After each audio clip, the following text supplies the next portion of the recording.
Hello viewers, welcome back. In this video, I'm going to show you how to embed a PDF file inside your project.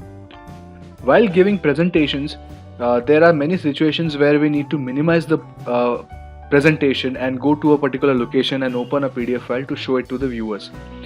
But that is a really cumbersome process because at times there might be any technical issue and because of which you may lose your confidence. So to avoid so, what you can do is you can add a PDF file within the project itself, so that while giving the presentation you can directly open up the PDF file inside the project only. So in this video I'm going to show you how to do that exactly. Okay, so first of all, this is the template which I have created. You know how to create a template, you know how to create a text box. In our previous videos we have already seen it, right? So I'm going to show you how to insert a PDF file. So click on insert, go to PDF document. Okay, then you need to select a document. For example, I have all my documents in the document folder. You can let me select a particular material. For example, I have few papers with me, so I can select any of these papers, no issues. For example, this music generation paper. Okay, let me select this. Simply you need to drag and paste it over here. Now you know that you can rearrange this particular PDF file as you wish, right? It's going beyond the boundary, so what you can do is select this and you can reduce the height from 326 to 300. Okay, now it is within the boundary.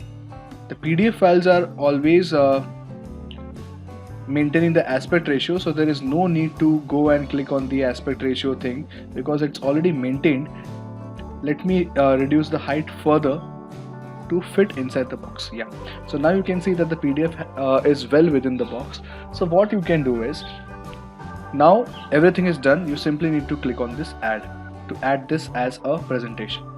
Now go to run, click on run in full screen. Now you can see that the PDF is already there, but how to move between the various pages inside the PDF? It's really very simple. Simply click on this section, the PDF will be zoomed. Now what you can do is you can simply click page down and page up button to change pages within the PDF file. You can zoom to a particular section. For example, you can zoom over here, right? And then you can click on the page up and page down button, which will ultimately change the pages inside your PDF. So now you see how is it really very useful to move around inside a presentation as well as going through a PDF file within the presentation itself. Isn't it cool? So this is basically what I wanted to show you in this video. In the next video I will show you how to incorporate LaTeX code or LaTeX code inside your project. So stay tuned for that video. Thanks a lot.